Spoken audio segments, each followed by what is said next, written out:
ইসরায়েলের সামরিক গোয়েন্দা প্রধানের পদত্যাগ। ইসরায়েলের সামরিক গোয়েন্দা প্রধান মেজর জেনারেল আহরন হালিবা পদত্যাগ করেছেন। গত 7 অক্টোবর ইসরায়েলে ফিলিস্তিনি স্বাধীনতাকামী সশস্ত্র সংগঠন হামাসের হামলা ঠেকাতে ব্যর্থতার দায় নিয়ে হালিবা তার পদ থেকে সরে দাঁড়িয়েছে। আজ সোমবার ইসরায়েলি সেনাবাহিনী এই তথ্য নিশ্চিত করেছে। হালিবা প্রথম কোনো উচ্চ পর্যায়ের ইসরায়েলি কর্মকর্তা, যিনি 7 অক্টোবরের হামলা ঠেকাতে ব্যর্থতার দায় নিয়ে পদত্যাগ করলেন। ইসরায়েলি সেনাবাহিনীর এক বিবৃতিতে বলা হয়, সামরিক গোয়েন্দা প্রধান হিসেবে গত 7 অক্টোবরের ঘটনার ব্যর্থতার দায় নিয়ে হালিবা ইসরায়েলের সেনাপ্রধানের সঙ্গে আলাপ করে দায়িত্ব থেকে অব্যাহতি নেওয়ার অনুরোধ জানিয়েছে।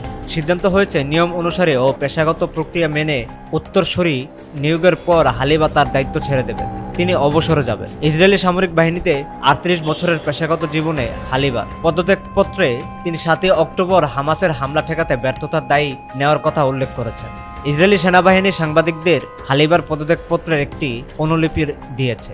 সেখানে হালিবা লিখেছেন, 2023 সালের 7 অক্টোবর হামাস ইসরায়েলে আকস্মিকভাবে প্রাণঘাতী হামলা চালায়।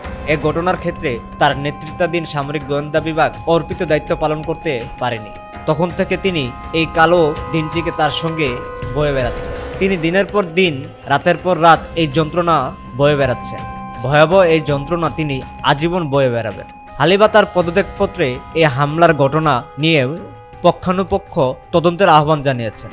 ইসরায়েলি সরকারি তথ্যের ভিত্তিতে এএফপি বলেছে, হামাসের ওই হামলায় 1170 জন নিহত হয়েছে।